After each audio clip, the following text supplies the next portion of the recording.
오늘 아모스 볼 텐데요. 아모스 피시고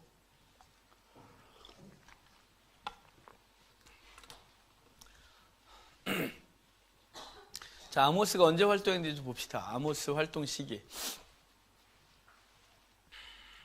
연표 보시고요. 북이스라엘 뭐요? 우시야 그래갖고 남유다는 아는 우시야예요. 북이스라엘은 여로보암 2세요. 여로보암 2세 때 보면 우리 지지난주에 호세아 봤었어요. 그죠? 호세아하고 아모스가 함께 활동하죠. 이미 뭐 여로보암 2세 때는 여러 번 제가 이 시대 상황을 말씀드렸기 때문에 그만하고요. 자, 그럼 본격적으로 본문을 들어가면 자, 아모스가 누군지 먼저 파악해야 돼요. 아모스가 어디 출신이며 이 사람이 왜 이런 얘기를 하는지 이걸 좀 봐야 되거든요. 자, 아모스 1장 1절을 봐요. 우시야 왕 유다 왕 우시야의 시대 곧 이스라엘 왕 요아스의 아들 여로보암의 시대 지진 전 2년 드고와 목자 중 아모스가 이스라엘에 대하여 이상으로 받은 말씀이라 그러죠. 이 사람은 원래 남유다 사람이에요. 그런데 북이스라엘 가서 활동을 하죠. 그럼 이 사람 고향이 어디냐면요. 여기 드고아 출신이라 그러죠. 자, 드고아가 어딘지 지도를 좀 보고서 볼까요? 자, 지도 한번 펴보십시오. 지도. 자, 지도를 펴시고 자, 예루살렘으로 가세요. 여러분 눈이. 예루살렘에서 아래로 내려오면 베들레헴에서 살짝 내려와서 사해 쪽으로 보면 드고아라는 동네가 보이십니까? 드고아. 베들레헴 바로 아래, 오른쪽 아래죠. 자, 거기는 어떤 동네냐면요, 완전 깡촌이에요. 이 드고아를 이렇게 표현하거든요. 베들레헴은 비포장도로로 들어가는 동네라면 드고아는 길도 없고 호롱불 켜고 사는 동네다. 뭐 이렇게 이미지가 완전 깡촌이에요. 자, 그러니까 유대 광야에 살고 있는 거죠. 유대 광야. 베들레헴에서 동쪽이니까요. 유대 광야에 사는 사람들의 주 직업은 목축이에요. 왜냐면 거긴 농사가 안 되거든요. 비가 안 오니까요. 비가 7, 80%를 다 이스라엘 쪽에다 쏟고 유대 산지를 살짝 넘어가는 게 20, 30%밖에 못 넘어가요. 그것도 넘어가서 곧바로 쏟질 않고 살짝 비를 뿌리다가 넘어가서 요르단 그 벽에 부딪혀요. 그리고 요단 계곡에 쏟고 나머지가 좀 이제 요르단 평원으로 넘어가거든요. 그러니까 거기는 농사를 질 수가 없어요. 그래서 목축이 주업이에요. 그러니까 이 드고아 출신의 목자라고 돼 있죠. 드고아 출신 목자인데 이 사람이 여기 그 드고아 출신인데 직업이 또 있어요. 7장 14절 한번 보세요. 7장 14절에 이 아모스의 직업이 나와요. 아마샤라고 하는 이 북이스라엘의 우상숭배 제사장이라 그러겠죠. 얘가 너 누구야? 막 이랬어요. 하도 계속 멸망을 예고하니까. 그랬더니 아모스가 그에게 대답을 하는 장면이 있어요.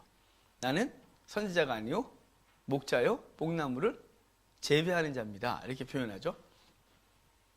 자, 목자요 뽕나무를 재배하는 자다 그래요. 아모스는 그러니까 주 직업이 목자고요. 그리고 부업 삼아 하는 게 뽕나무 재배인데요. 누군가가 예전에 어떤 설교에서 목사님이 구약의 최초의 투잡을 갖고 있는 사람이 있었는데 아모스다. 그렇게 말씀하시고 진단을 또 약간 잘못하셨어요. 투잡까지 맞죠. 투잡하셨는데 부자였다. 왜냐하면 뽕나무 농장도 갖고 있고 양 목장도 갖고 있었기 때문이다. 뭐 이렇게 진단하셨어요. 근데 이제 사실은 이제 예전 어르신이 설교를 하셨어요. 그러니까 이스라엘의 문화나 이런 거에 대한 것이 우리 신학계에 이렇게 많이 보급되지 않을 때 그렇게 말씀하신 것 같고요. 자, 그러면 목자여 뽕나무를 재배하는 자다 그러는데요. 사실은 이 사람은 사회적 최약자예요. 이스라엘에선 목자는 도둑놈이라는 이미지가 있어요. 그래서 어떤 재판을 할 때 그 증인으로 들어올 때 증인 채택에 목자가 한 명 끼면 그 증거는 채택을 안 해요. 왜냐하면 거짓말쟁이의 증언이니까 받아들일 수가 없는 거죠. 그래서 이 목자는 증인의 자격도 안 주어져요. 그러니까 거짓말쟁인 거죠. 그래서 그 이스라엘 사회에서 목자 그러면 거짓말쟁이 이렇게 딱 오는 거예요. 그럼 왜 목자가 거짓말쟁이냐? 우리가 이미지가 얼마나 좋은데 우리는 그죠? 여호와는 나의 목자시니 뭐 목자, 양 뭐 이러면서 이미지가 참 좋은데 이스라엘 사회에서는 구약의 이스라엘 사회에서는 목자는 거짓말쟁이에요. 그럼 왜 거짓말쟁이냐? 그 직업이 그럴 수밖에 없게 했어요. 삶이 되게 가난했거든요. 구약의 목자들은 대부분 삭을 받고 양을 쳤어요. 그러니까 사꾼인 거죠. 뭐 여기서 사꾼이 예수님이 선한 목자다 사꾼이라고 할 때 돈을 받았기 때문에 사꾼이라는 게 아니에요. 양떼를 생각하지 않기 때문에 사꾼이라는 것이지 이스라엘 사회에선 다 삭을 받고서 쳤어요. 전무 목자들이. 양 20-30마리 갖고서 양을 치고 다니면 그 사람 먹고 살겠어요. 어디 1년을? 그러니까 자기 집에 있는 양을 전무 목자한테 맡기고 자기들은 다른 일에 하고 이렇게 시간을 그랬죠. 그래서 양을 전문적으로 치는 사람들이 있었어요. 그 사람들은 양을 이제 받아서 치는데 이 사람들이 굉장히 가난했어요. 가난했는데 여기 이제 밭이 이렇게 있어요. 여기가 밭 고랑이라고 합시다. 이렇게 밭 사이의 길. 근데 제가 이제 양을 이끌고 이렇게 가다가 지나갔는데 양이 끌고 오던 놈이 이 밭에 들어가서 난리를 쳤어요.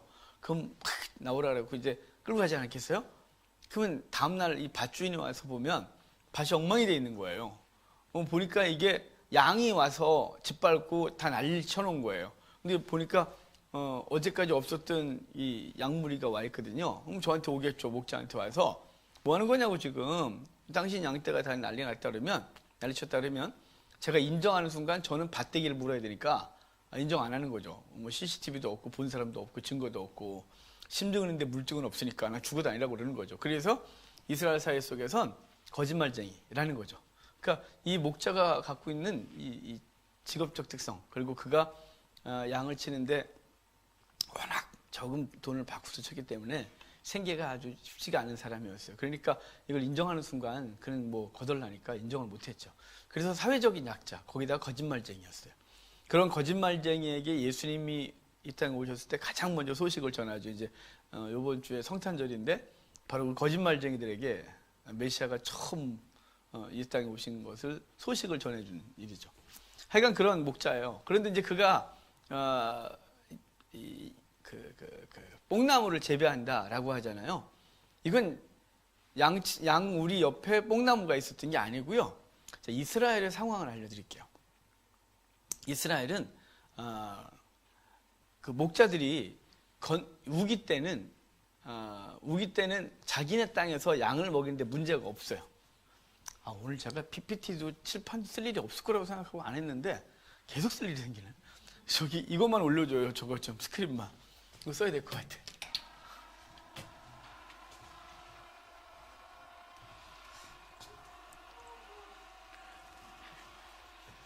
망가질 텐데요. 자, 지금 이스라엘 목자들이 어떻게 하냐면 자, 지금 이렇게 있어요. 여기서 양치는 거예요. 양치기 대부분은. 그런데 우기 때는 비가 이렇게 와갖고 여기다 거기다 쏟지만 나머지도 좀 뿌리면서 이 유대 광야가 초장이 되어져요. 그 양을 먹이는데 문제가 없어요. 그리고 이제 우기가 끝나면 건기가 시작되고 건기 초기는 저기 낫던 풀들이 건초가 되긴 하지만 먹을 게 있어요. 그런데 이제 건기의 절정에 다다르면 여기 풀이 하나도 없어요. 다 먹어서. 그러면 어떻게 하냐면 이제 이 초장을 이쪽으로 올라오는 거예요. 농지로. 근데 감사하게도 이때가 되면 우기와 건기 사이에 뭐가 있냐면 6월절이 있는 거예요. 건기가 시작될 쯤에. 그리고 이제 오순절이 되면 이제 건기가 본격적으로 시작되고 그리고 그 오순절에 보리까지 추수가 끝나요. 미리. 그러니까 보리가 6월절에 추수가 되고 그리고 이제 오순절 되면 1000미리 추수가 되거든요. 그리고 얼마 있으면 밭에 있는 모든 곡물이 추수가 끝나요. 그러면 밭에 뭐만 남냐면 그루터기만 남겠죠. 그때 양이 들락거려도 문제가 하나도 없어요. 그래서 양떼를 이끌고 이렇게 올라가죠. 이 이스라엘 곡창지대로 쭉 올라가요. 이거 성경에 한번 등장한 적이 있어요. 창세기에 보면 요셉이 아버지의 심부름으로 형들에게 안부를 물으러 갔었어요. 근데 그때 맨 처음에 갔을 때가 어디냐면 세겜 땅이었어요. 우리 부엘세바에서 세겜에 갔었어요. 세겜에. 그 아버지가 요셉을 보낸 이유는 거의 세겜에 거기 얘네가 겁이 없어요. 왜냐면 세겜에서 세겜성 사람들을 할례를 다 죽여버리고 도망 나왔었잖아요. 근데 양친다고 애들이 세겜에 가 있는 거예요. 그래서 놀래갖고 야곱이 요셉을 보내요. 가서 형들의 안부를 물어오라고. 그랬더니 갔더니 형들이 없어서 요셉이 막 방황하는 장면이 있어요.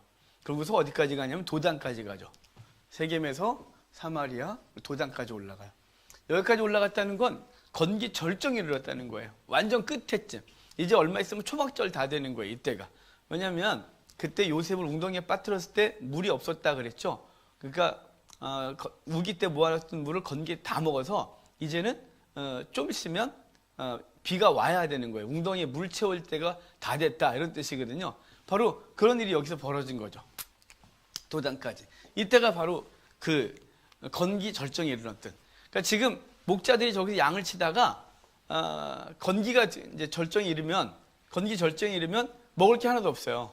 초장에 먹을 게 하나도 없어서 어떻게 하냐면 양떼를 이끌고 올라가는 거예요. 이렇게 올라가요. 올라가면 그 밭의 주인들이 그냥 먹여도 되는 거 아니겠어요? 어차피 버릴 거예요. 어차피 그거 다 태우고 때로는 다 뒤집어 엎어서 이제 거기에 다음에 초막절이 지나고 비가 오면 씨앗 뿌릴 거거든요. 그러니까 그거 갖고 뭐 할 게 하나도 없어요. 걔네.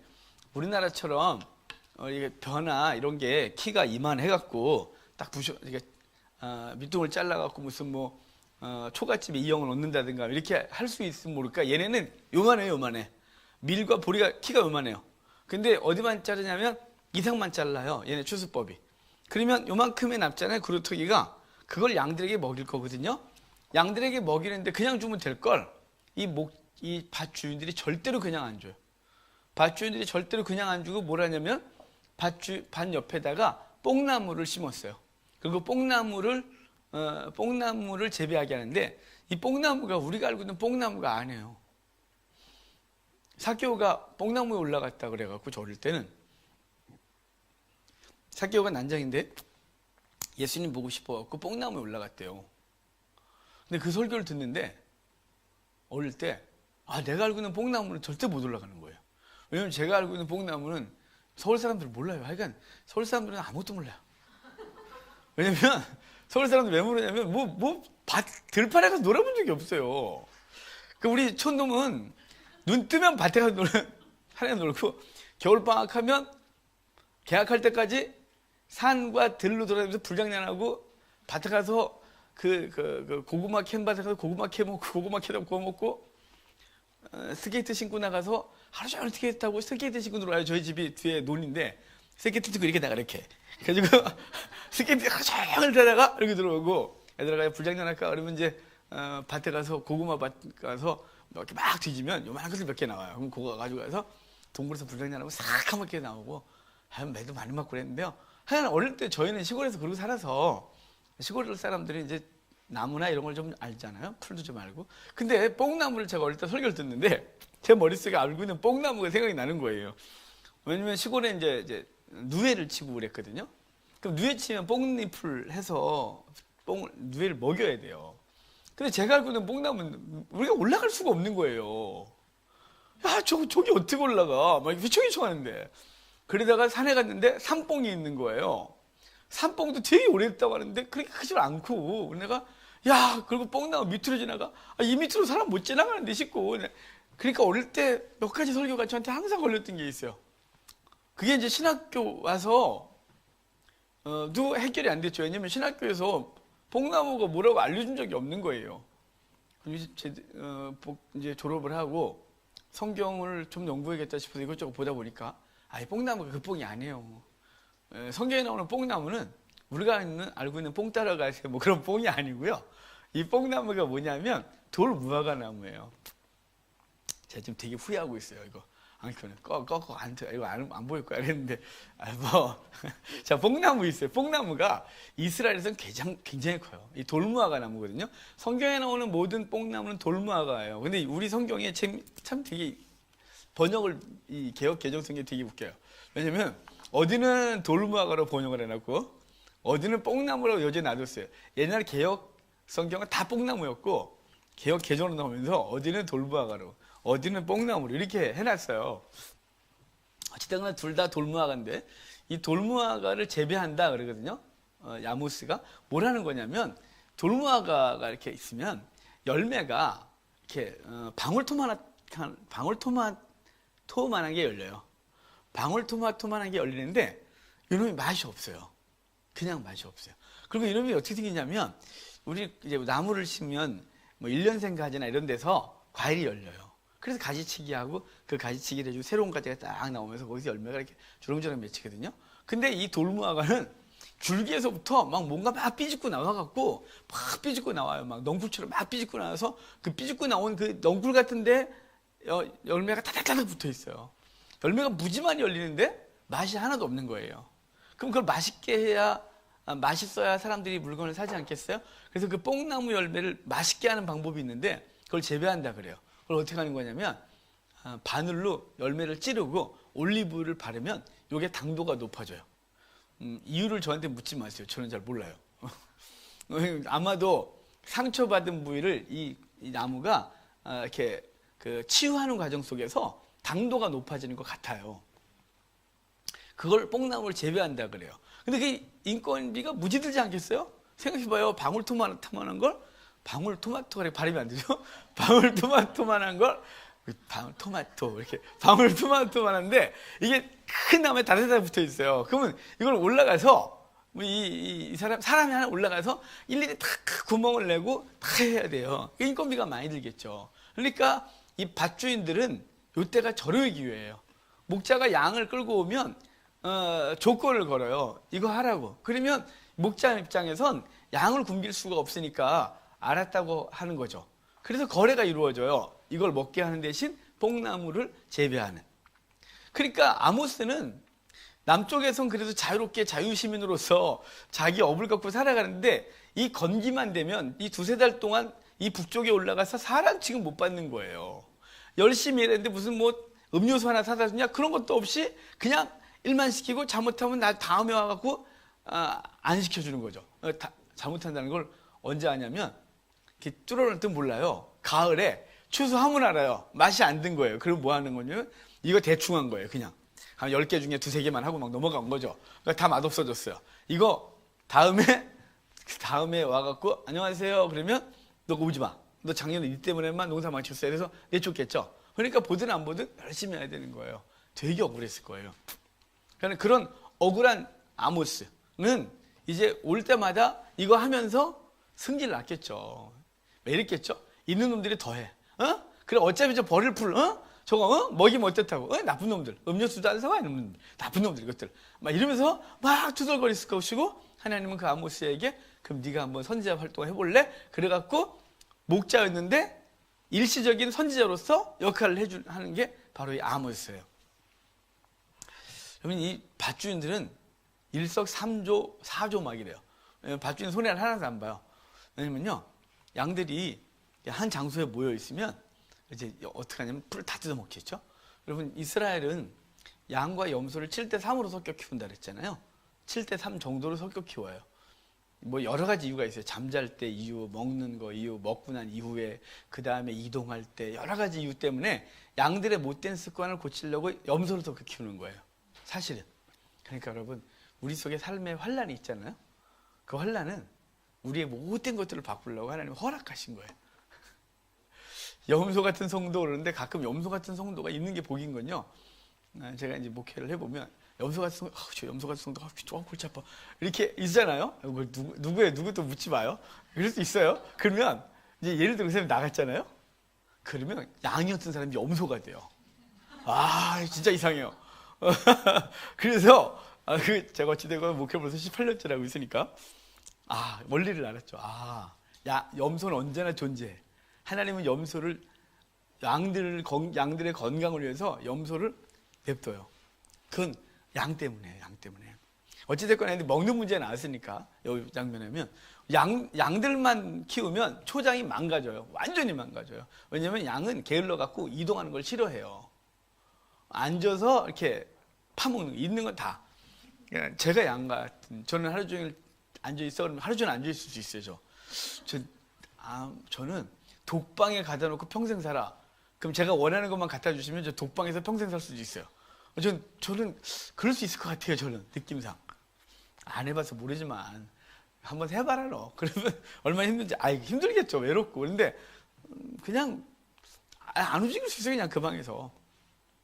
저는 양 같아요. 근데 양이 안 움직여요. 잘. 그래서 풀을 먹으면 이놈이 이동을 안 하고 뭐까지 캐먹냐면 뿌리까지 캐먹어요. 얘가 움직이는 게 귀찮으니까. 근데 염소는 얘는 걔는 독방에 가다 놓으면 하루도 못 살고 죽어요. 걔는 움직이고 싶어서.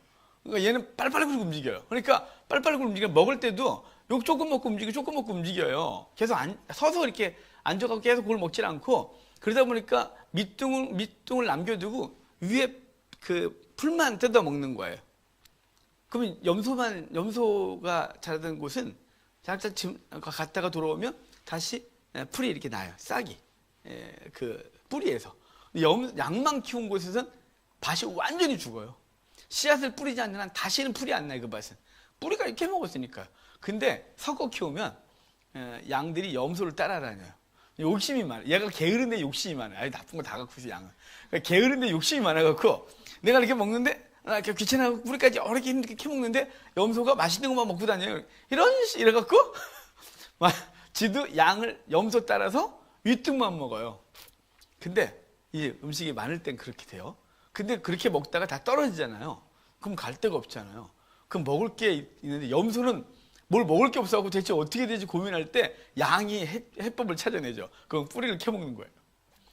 먹을 거 있어야. 그래갖고 이렇게 그럼 염소가 그래? 이래갖고 또 그래서 이 밭에 모아두면 딱 이 장소에 모아서 딱 키우면 먹을 게 한정되니까 염소도 어쩔 수 없이 뿌리를 캐먹죠. 그래서 밭주인 입장에서는 양과 염소가 다 캐먹고 똥 빡빡 싸주고 그래서 거름 다 줬잖아요. 다음에 봄에 땅만 한번 뒤집어 엎어주면 되는 거예요. 이제 우기 때. 그리고 여기선 다 되고. 그러니까 주인 입장에선 정말 이익만 얻는데 이 목자 입장에선 와갖고 사람 취급 못 받고 스트레스를 무지하게 받는 거죠. 그럴 때 하나님이 네가 선지자 한번 해볼래? 이래갖고 선지자 역할을 하는 게 아모스란 말이에요. 이 뽕나무 얘기 좀 더 할까요? 뽕나무가요, 삭개오가 올라갈 수 있었던 이유가 있어요. 뽕나무에 올라갈 수 있었던 건, 여러분 가로수에 한번 올라가 보실래요?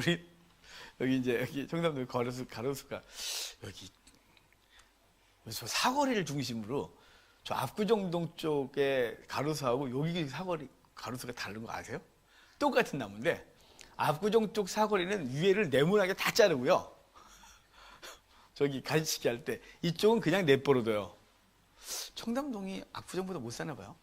그 다음에 겨울이 되면 청담동 이쪽으로 딱 압구정동으로 가면 나무에다가 등을 쫙 달아놓는데 여기 사거리에서 딱 일로 오면 등이 없어요. 그래서 내가 압구정하고 청담동 어떻게 이런 차이가 있네 그러는데요. 하여간 뭐 그쪽은 패션거리라고 뭐 명품거리니까 그러네 하지만 그러면 하여간 이 가로수 우리 못 올라가요. 웬만한 나무는 못 올라가요. 가로수뿐만 아니라 웬만한 나무는 못 올라가요 우리가. 그런데 뽕나무는 누구나 올라갈 수 있는 건 뽕나무가 밑에서부터 갈라져요 이렇게. 그래서 난장했던 삭개오도 올라갈 수 있었던 거죠. 그리고 뽕나무는 이스라엘에서 가장 좋은 목재예요.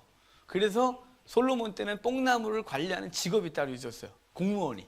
그래서 그 공무원이 가면서 번호 다 매기고 새싹이 나면 아예 밑동을 맨 처음부터 더 잘랐어요. 원래부터도 갈라지만 자르면 새순이 많이 나와서 이 줄기를 많이 만들 거거든요. 그 줄기가 나중에 건물의 기둥이 되거나 보가 될 거예요. 뽕나무는 굉장히 커요. 아주 큽니다. 그래서 최고의 목재였고요. 그래서 건축법이 이 보가 이렇게 지나가는데 건물에 이 지나가는 걸 2층을 집을 지을 때 우리 집 부잣집이니까 백향목으로 해. 그러면 지진이 났을 때 이게 무너지거든요. 그러면 사람이 죽으면 그 책임을 집주인이 물었어요. 이거 건축법을 어긴 거예요. 이 건축법을 어긴 게 뭐냐면요. 여기 철근을 10개 넣어야 되는데 철근 5개밖에 안 넣은 게 백향목으로 하는 거예요. 그런데 뽕나무로 했어요. 그럼 철근 10개 다 넣은 거예요. 그래도 무너졌어요. 그러면 책임을 묻지 않았어요. 그만큼 뽕나무는 되게 좋은 나무였죠. 뽕나무 얘기해도 시간이 많이 가네. 뽕나무 사건이 하나 또 있어요. 성경에. 재미있는 사건이죠. 다윗이 통일왕국의 왕이 됐을 때 블레셋이 공격해 들어와요.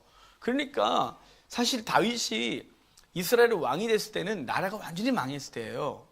왜냐면 사울 왕 때 블레셋과 전투에서 죽고 끝나고 그 주력 부대가 다 흩어지고 그리고 이스보셋과 그다음에 아브넬이 요단강 건너가서 있을 정도였고 그리고 남쪽에 헤브론에서 다윗이 왕이 됐죠. 그러고 나서 7년 만에 통일왕국의 왕이 됐을 때도 아직 나라는 엉망이었고 군사력이 변변치 못했어요. 근데 블레셋이 이때다 싶어서 쳐들어올 때 다윗은 그를 맞설 만한 힘이 없을 때였어요. 그래서 하나님이 작전 명령을 내리기를 너는 뽕나무 숲에 들어가서 조용히 그냥 있으래요. 그 뽕나무 위에 걸음거리는 소리가 들리거든 그들을 치라고 말하거든요. 역대기에 보면 이게 뭔 얘기냐면 뽕나무는 평지에서만 자라요. 뽕나무는 높은 산에 없어요. 그러니까 예루살렘의 해발 800 정도 되거든요. 그러니까 유대 산지에는 뽕나무가 못 자라요. 아예 자생할 수가 없어요. 그럼 어디 자라냐면 평지에. 여리고는 해저 300이거든요. 그래서 여리고 삭교는 여리고인데 낮은 지역이기 때문에 살고 있었고요. 해변 지역에 있는 거죠. 해변 지역 이렇게. 여기에 뽕나무가 이렇게 자라는 거예요. 아래쪽에. 그러면 얘가 블레셋이 침공해 올 텐데 너는 이리로 가래. 그냥 가서 여기 숲에 숨어 있으래요. 머리카락 보인다 꽁꽁 숨으라 그래서 아예 엎드려 있으래요. 그냥 괜히 첩자가 한번 돌아보고 관측해보고 이리짓 하지 말고 누워 그냥 있으래요. 그러면 너희 머리 위에서 뽕나무에서 걸음거리는 소리가 들린다는 건 뭐냐면 사람들이 그 블레셋 군사가 이스라엘 쪽으로 쫙 산지로 올라가지 않겠어요? 엄청난 대군이 그 올라가면 그 초복초복 수천 명이 걷는 이 소리가 엄청나게 크겠죠? 마차와 함께 가면 그 소리가 일로 들릴까요? 위에서 들리겠죠? 위에서. 그래서 뽕나무 위에서 걸음거리는 소리가 들리거든 그들의 뒤통수를 쳐라. 이렇게 해서 전쟁을 알려준 사건이 뽕나무와 관련된 얘기들이에요. 뽕나무는 평지에서 자라요. 그래서 평지의 뽕나무라는 별명이 있거든요. 하여간 이 뽕나무와 관련된 직업을 갖고 있는 사람이 아모스예요. 아모스는 북쪽 이스라엘 가서 이 불을 경험하는 거죠. 북쪽에 이 아모스가 갔을 때가 이 북이스라엘에 가장 부강할 때라 그랬죠. 가장 부강할 때라서 경제적으로 굉장히 풍요로운데 악해요. 왜냐하면 돈이 최고이니까. 그래서 압제하고 착취하고 이게 일상화된 사회. 그래서 미안하지도 않고 뭐 이런 거죠. 여러분 양심이 있으면 공짜로 일을 시키겠어요? 양심이 있으면 하루 종일 가서 땡볕에 이럴 때 음료수라도 하나 안 사줄까요? 이 양심도 없는 인간들이라서 이걸 그냥 당연시 여기는 그 악한 세대. 그 시대를 향하여 아모스가 외치는데 그래서 아모스의 주제가 공의, 정의예요. 왜냐하면 자기가 피부로 느끼는 게 공의가 없어요. 정의가 없는 거죠. 이게 사회적인 빈부격차가 딱 이렇게 고착화되면서 그 기득권층들이 피기득권층을 착취하고 부리는 것에 아주 기숙한 사회가 됐어요. 악한 사회가 된 거죠, 사실은. 악한 사회. 당연히 여기고 이런 거죠. 여러분 우리가 인도나 이런 데 카스트 제도가 남아있는 사회를 보면서 우리가 얼마나 말도 안 된다 그래요. 그렇죠? 근데 걔네는 그걸 당연히 여긴단 말이죠. 말도 안 되는 사회. 요새 북아프리카에선 노예를 40만 원인가? 숫자가 이렇게 약해요. 얼마 전 본 기사인데 그 노예가 팔리고 그래요. 노예 부리고 그러니까 유럽으로 넘어가려는 사람들 다 잡아다가 노예로 팔고 사고. 여러분 이게 우리는 말도 안 되는 사회라고 생각하는데 걔는 그게 익숙하니까 그런 거죠. 미국에서 흑인들을 그렇게 막 노예로 삼고 노예 해방이 돼도 버스 같은 데 보면 뒤에 컬러 이렇게 써 있어요. 그러니까 유색 인종이 앉는 자리란 말이죠.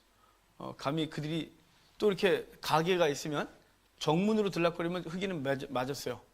흑인은 뒷문으로 다녀야 됐어요. 하여간 이게 트럭에 가면 뒷자리에 앉아야 되지 앞자리에 앉았다 그러면 난리 났어요. 누가 괜찮은 사람이 앞에 앉아. 그래서 앞에 앉혔어요. 난리가 나는 거예요, 그 사람. 내린 다음에 맞아 죽든지 하는 거예요. 네가 감히 그 자리에 앉아 있는 거죠. 여러분 우리 지금 우리 상황에 우리가 생각하는 건 말도 안 된다죠. 그러니까 아모스 때 바로 그걸 말도 안 되는 짓을 했어요. 그러니까 그것에 대해서 아모스가 공의, 정의를 외치는 거죠. 지금 아모스는 북이스라엘 가서 사람 취급 못 받는 최하층민으로 살아가면서 그런 느꼈던 것에 대해서 외치는 얘기가 아모스서인 거예요. 자, 아모스서 느낌 왔어요? 자, 그러면 아모스서 봅시다. 오늘 아모스 다 끝내려고 했는데 시작도 못했는데요. 자, 아모스 집에서 올 때는 내가 오늘 아모스 끝내야지 그러고 왔는데 뭐 서론을 이렇게 많이 했어요. 자, 봅시다. 어찌됐거나 3절부터 2장 중반까지가요, 무슨 얘기를 하냐면 열국의 서너 가지 죄, 유다와 이스라엘의 서너 가지 죄, 이 서너 가지 죄, 서너 가지 죄, 서너 가지 죄를 반복해요. 이 서너 가지 죄의 특징을 먼저 말씀드리면, 힘 있는 자가 힘 없는 자를 이렇게 착취하는 거예요. 괴롭히고 억압하고 노예로 팔아먹고 막 이런 그 불의에 대해서 말해요. 공통적인 얘기가. 자, 그럼 서너 가지 죄를 좀 볼까요? 3절에 여호와께서 이와 같이 말씀하시되 다메섹의 서너 가지 죄로 말미암아. 다메섹이 어디냐면 그 아람의 수도예요. 지금 시리아의 수도죠. 지금 시리아의 수도가 고대 아람의 수도였는데, 이 다메섹의 서너 가지 죄에 대하여 책망하겠다면서, 그럼 그 죄가 구체적으로 뭐냐? 3절 후반에 여러분 눈으로 보면 그들이 철타작기로 타작하듯 길르앗을 압박했다. 길르앗은 북이스라엘의 요단 동편 땅이죠. 자, 여러분 지도에 그 옆에 동쪽으로 색깔이 여러 가지 색깔이 있죠. 맨 위에 색깔, 그 야르묵강부터 야복강까지 사이를 길르앗이라 그래요. 찾으셨죠? 이 길르앗은 아람하고 거의 이렇게 인접해 있기 때문에 항상 아람에게 괴롭힘을 당했던 땅이에요. 그런데 철 타작기로 타작하듯 길르앗을 압박했다. 그래서 그 힘없는 길르앗을 압박한 것에 대하여 책망하는 얘기예요. 자, 6절부터 8절까지는 블레셋의 죄를 지적해요. 자, 6절 봐요. 여호와께서 이와 같이 말씀하시되 가사의 서너 가지 죄. 이 가사는 지금 가자 지구예요. 가사는 블레셋의 최남단, 해변 쪽에 있는 최남단 도시예요. 5개 성읍 중에. 가사의 서너 가지 죄로 말미암아 내가 그 벌을 돌이키지 아니하리니 이는 그들이 모든 사로잡은 자를 에돔에 넘겼다. 그래요. 그 여호람 왕 때 이 블레셋이 공격해 와서 포로로 끌고 가서 이렇게 팔아 넘긴단 말이에요. 그것에 대해서 지적을 하는 거죠. 그래서 이스라엘 사람들을 잡아다가 에돔 사람에게 노예로 팔아버린 것에 대해서 지적을 해요. 8절에 보면 아스돗, 아스글론, 에글론, 이게 다 블레셋 성읍들이에요. 이 블레셋 성읍들을 내가 멸하리라. 그래서 블레셋의 불의에 대해서 책망을 하고, 자, 9절 두로에 대해서 나와요. 9절 봐요. 여호와께서 이와 같이 말씀하시되 두로의 서너 가지 죄로 말미암아 내가 그 벌을 돌이키지 아니하리니 이는 그들이 그 형제의 계약을 기억하지 아니하고 모든 사로잡은 자를 에돔에 넘겼다 그래요. 두로도 마찬가지로 북이스라엘 공격해서 그 포로 잡은 자들을 에돔에 넘겼다. 왜 자꾸 에돔에 넘기는지에 대한 얘기를 제가 왜 에돔은 자꾸 노예를 사갔을까 싶으면, 에돔이 걔네가 이제 그 무역로를 가지고 있었거든요. 그래서 페트라, 대만, 보스라 등등을 중요한 도시들을 갖고 있으면서 다 왕의 대로를 끼고 있으면서 무역로를 장악하고 있어요. 아마도 무역에서 동사하면서 그 무역을 하면서 노예 노동력이 많이 필요하지 않았을까 싶은데, 하여간 에돔 애들이 바로 이렇게 노예를 사고 한 것 때문에 두로가 거기다 팔았다는 거예요. 책망하고. 11절은 바로 그 에돔의 지시예요. 11절 여호와께서 이와 같이 말씀하시되 에돔의 서너 가지 죄로 말미암아 내가 그 벌을 돌이키지 아니하리니 이는 그가 칼로 그의 형제를 쫓아가며 긍휼을 버리며 항상 맹렬히 화를 내며 분을 끝없이 품었다. 형제를 대하여 칼을 들었다는 건, 형제는 이스라엘이에요. 하나님은 에돔을 3대가 되면 총에 들어올 수 있도록 해줬고, 이스라엘이 들어올 때 에돔이 길을 양보하지 않았을 때 공격하지 마라, 형제다 그래서 돌아가게 했는데, 에돔은 도리어 끊임없이 이스라엘을 괴롭혀요. 계속. 그래서 하나님은 에돔을 심판하겠다고 하는 거죠.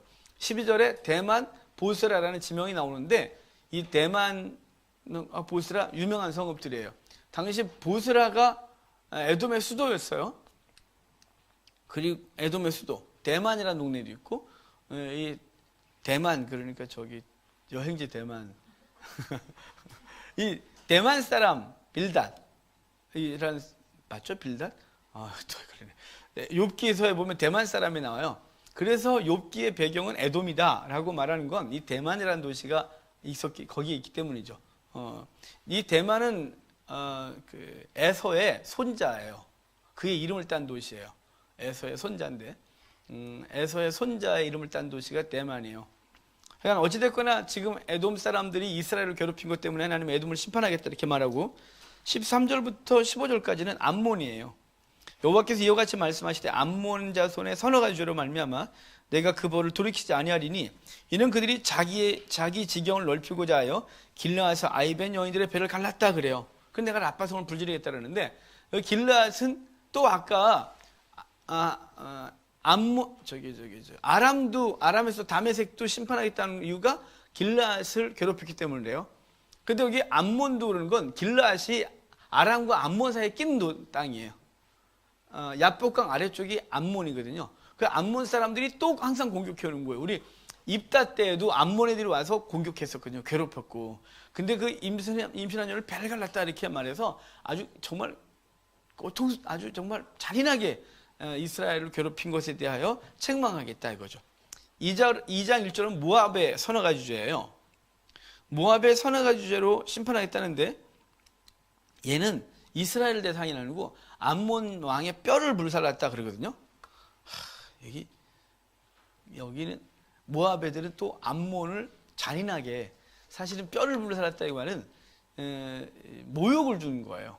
그러니까 그 나라에 가서 묘를 파헤쳐서 뼈대기를 끄집어다가 불지르고 이런 건 그 민족에게 치욕을 준 거거든요. 그러니까 모압이 에돔을 또 그렇게 했었대요. 그에 대해서 이제 심판하겠다고 말을 하고, 자, 또 2장 4절. 이건 유다예요. 이제 유다 봐요. 여호와께서 이와 같이 말씀하시되 유다의 서너 가지 죄로 말미암아 내가 그 벌을 돌이키지 아니하리니 이는 그들이 여호와의 율법을 멸시하며 그 율례를 지키지 아니하고 그의 조상들이 따랐던 거짓 것에 미혹됐다. 그러니까 유다의 죄는, 유다의 서너 가지 죄는 말씀과 관련돼요. 율법을 멸시하며 그 다음에 그 율례를 지키지 아니하고 그 조상들이 따랐던 거짓 것을 미혹됐다. 율례와 율법을 지키지 아니하고 그것에 대해서 어겼다. 그리고 도리어 우상 숭배했다. 거짓 선자를 따라서 미혹됐다. 이것에 대해서 책망을 하는 거예요.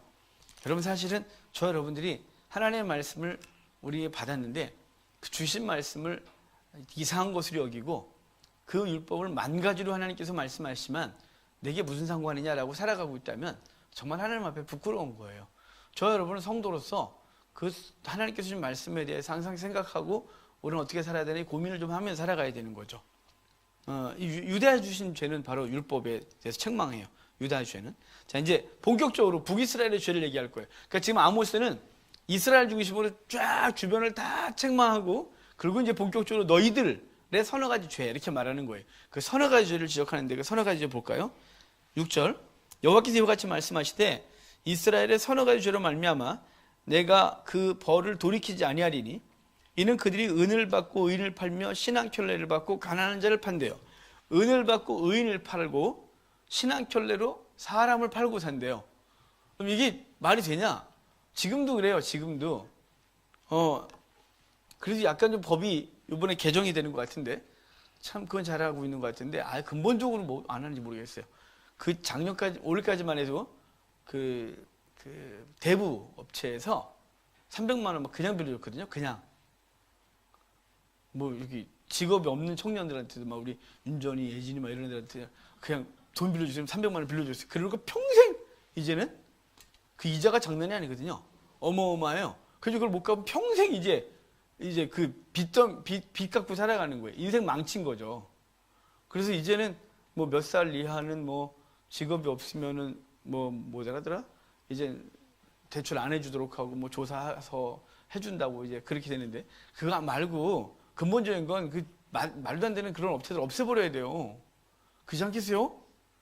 그게 도둑 강도들이지 그게 정상적인 게 아니잖아요. 말이 안 돼. 그것들은 난 나라에서 그 해주는 사람들이 다 정치인들하고 다 결탁을 해갖고 다 뭘 먹고 계신 거 아닌가 싶어요. 이거 방송 나갔을 때는 뭐 나오라 하여간 뭐 그랬든지 간에 나빠요. 말도 안 되는 짓을 하고 앉아 있는 거예요. 이게 고대나 지금이나 그 있는 사람들이 그 돈 갖고 없는 사람들을 억압하고 착취해서 뜯어먹어요. 여기 지금 은으로 의인을 팔고 사고 신앙켤레로 사랑을 팔고 산대요. 신앙켤레로 팔고 산 게 바로 아까 그런 고리대금 때문에 그래요. 신앙켤레 기껏해야 뭐 나이키 좋아봐야 2-30만 원 하려나요? 2-30만 원짜리 그죠? 비싸면 그 정도 하겠죠? 자, 2-30만 원 합시다. 2, 30만 원 빌렸어요. 근데 고리대금이에요. 100분의 1을 받았거든요. 당시 평균적으로 100분의 1. 그 100만 원 빌리면 하루에 10,000원의 이자가 하루에 10,000원. 한 달이면 30만 원이에요.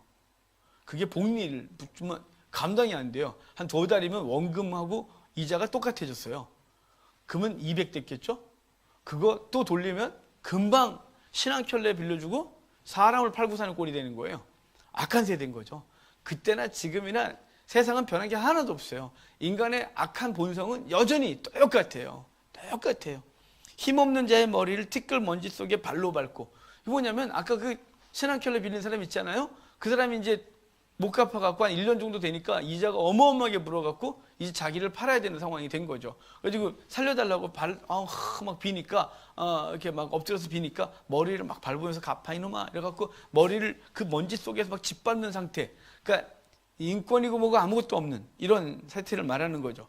발로 밟고 연약한 자의 길을 굽게 하며 아버지와 아들이 한 젊은 여자에게 다녀서 내 거룩한 이름을 더럽히며.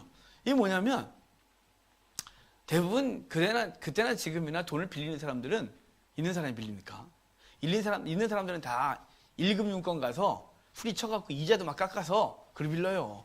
우리 같은 사람들은 그냥 빌릴 데도 없으니까 카드 이렇게 긁고 카드로 대출 받아서 막 30몇 %짜리 막 이러고 앉아있지. 우리 같은 사람이나 아니에요. 자, 지금 서민들이 다 그런 거예요. 당시 고대 때 여인들은 일을 가질 수가 없는 상태죠. 그러니까 그 여인들은 당장 뭐 살아야 되니까 돈을 빌렸단 말이에요. 그럼 돈 못 갚을 수 있겠죠. 돈을 빌릴 정도면 이 사채에게 돈을 빌릴 정도면 이 사람은 이미 갚을 능력이 없는 상태예요. 이런 사람들이 그 여인이 못 갚았어요. 그러니까 그 업자가 갖고 이러는 거죠. 아버지가 가서 돈 갚아 못 갚았어요. 그럼 몸 뺐었어요.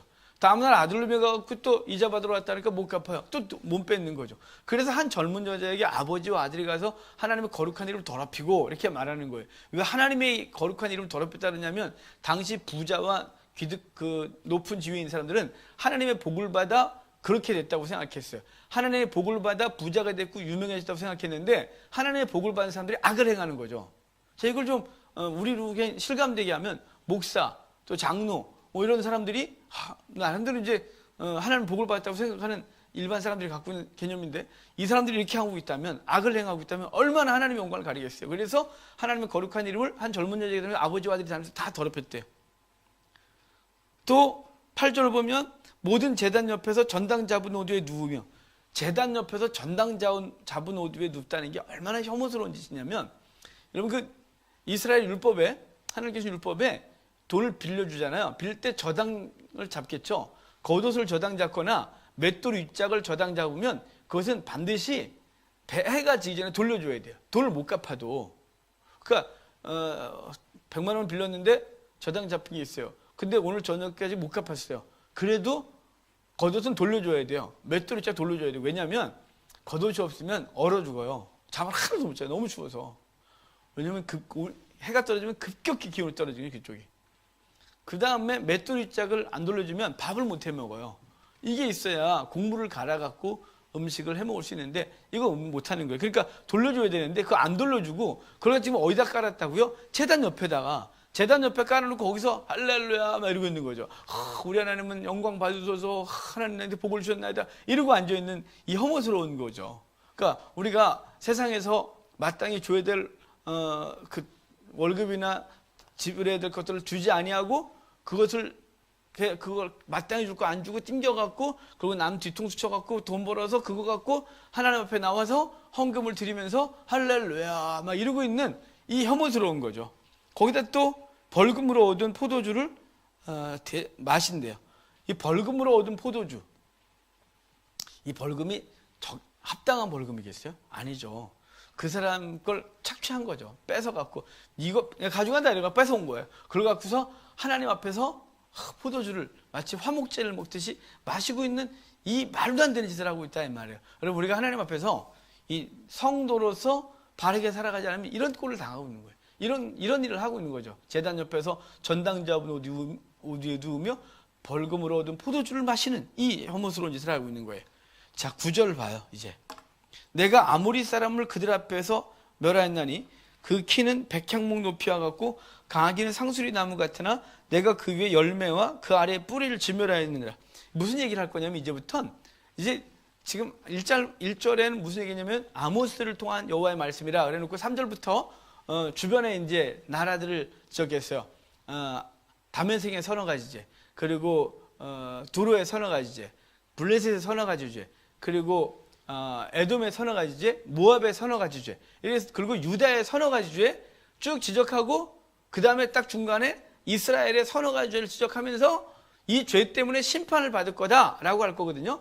근데 특별히 이스라엘, 유다와 이스라엘 얘기해 놓고 너희들이 이러면 안 된다라는 뜻에서 말씀할 거예요. 이제는 아모리 사람을 그들 앞에서 멸했다는 건 하나님이 이스라엘 백성 애굽에서 끄지고 나서 광야에서 40년간 있다가 이스라엘로 데리고 들어올 때 요단 동편을 통해서 들어오잖아요. 그때 아모리 사람들, 이 사람들을 하나님이 다 멸하고 이스라엘 백성에게 이 땅을 줬단 말이에요. 그 얘기를 하고 있는 거예요. 그 사람들 다 몰아내고 널 줬다. 10절에 내가 너희를 애굽 땅에서 이끌어내어 40년 동안 광야에서 인도하고 아모리 사람의 땅을 너희가 차지하게 하였고 또 너희 아들 중에서 선자를 너희 청년 중에서 나신을 일으켰나니 이스라엘 자손들아 과연 그렇지 아니하냐. 이는 여호와의 말씀이라. 여기까지 무슨 말씀인지 알겠죠? 내가 너희를 애굽에서 끄집어내서 너희 대적들을 다 몰아내고 이 땅을 주고 그리고 내가 너희를 특별히 사랑해서 나실인을 세웠다. 나실인. 그러니까 하나님의 사람으로서 살아갈 사람들을 선택해 세웠다. 내가 거룩한 사람들.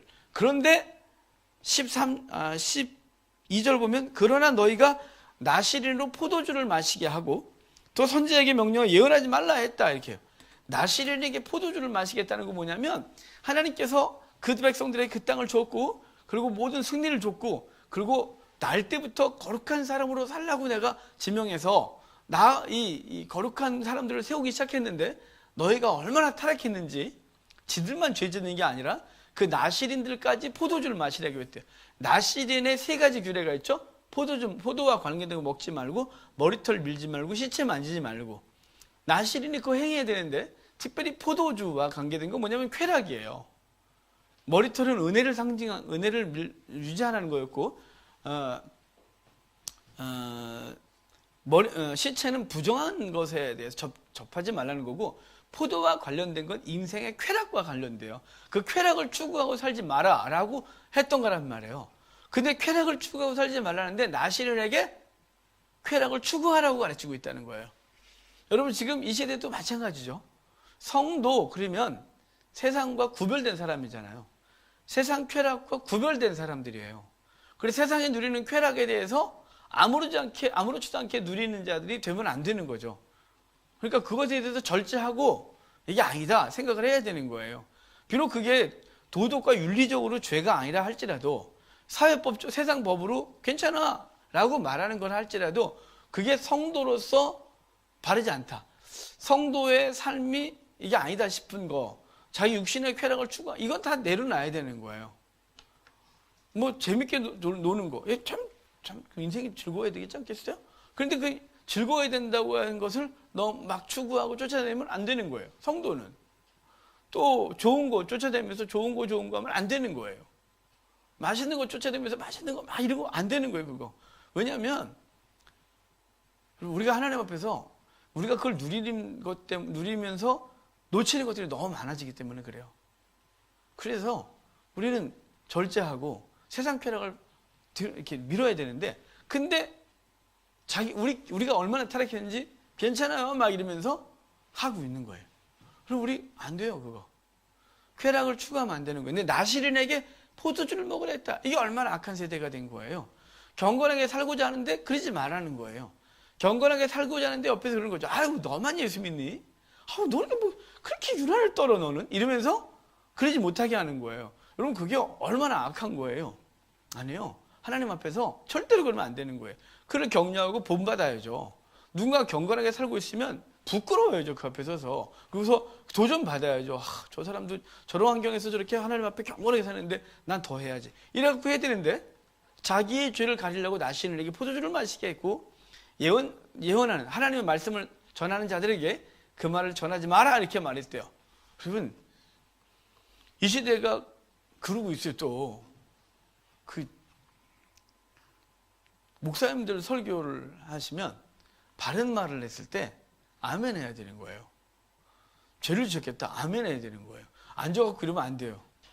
아주 좀 일주일 동안 너무 지쳐서 힘들었는데 교회에서 위로 좀 받으려고 했더니 와갖고 예배를 들어왔더니 위로는 안 해주고 죄나 지적질라고 앉아있고 진짜 이래갖고 이거 몇 번 듣다가 여기만 교회 있는데 내가 진짜 못 들어. 그래서 딴 교회 가겠다. 이게 협박하는 거예요. 협박. 하지마.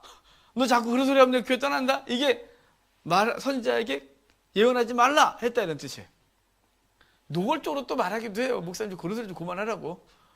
좀 그래도 그 사람은 나아요. 왜냐면 그러지 마라 그러는 건 버틸 생각이 있으니까. 여러분 그런데 이 시대가 그걸 협박을 하는 거예요.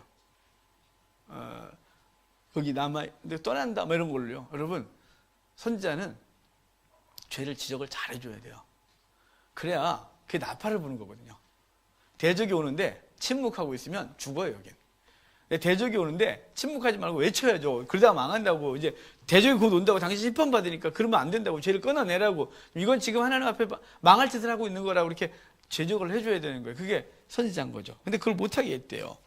그래서 13절부터 16절까지 어떤 심판이 있을 줄 알아요? 여기 아주 표현이 이래요. 보라, 곡식단을 가득히 실은 수레가 흙을 누름같이 내가 너희를 누르리니. 여러분 지금 상상해 봤어요? 곡식단을 가득 실은 수레가 이렇게 눌러요. 되게 무겁겠죠? 그 수레가. 근데 바퀴로 이렇게 누르는데 그 빈 수레로 누르면 그래도 아플 판에 곡식을 가득 실은 수레로 누름같이 내가 너희를 눌러버리겠다. 그러니까 내가 너희를 그렇게 막 완전 심판해서 꼼짝 못하게 하겠다는 거예요. 빨리 다름질하는 자도 도망할 수 없고 강한 자도 자기 힘을 낼 수 없으며 용사도 자기 목숨을 구할 수 없으며 활을 가진 자도 설 수 없으며 발이 빠른 자도 피할 수 없으며 말 타는 자도 자기 목숨을 구할 수 없고 용사 가운데 그 마음이 굳센 자도 그날에는 벌거벗고 도망하리라. 여호와의 말씀이라.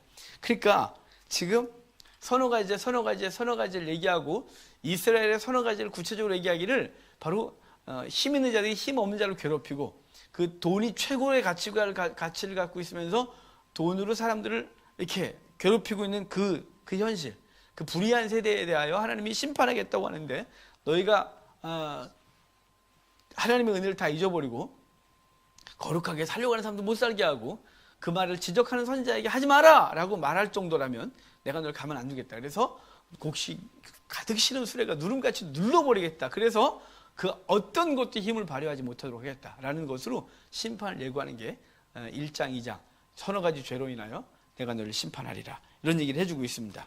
이제 3장부터는 또 다음 주에 봐야 할 것 같아요.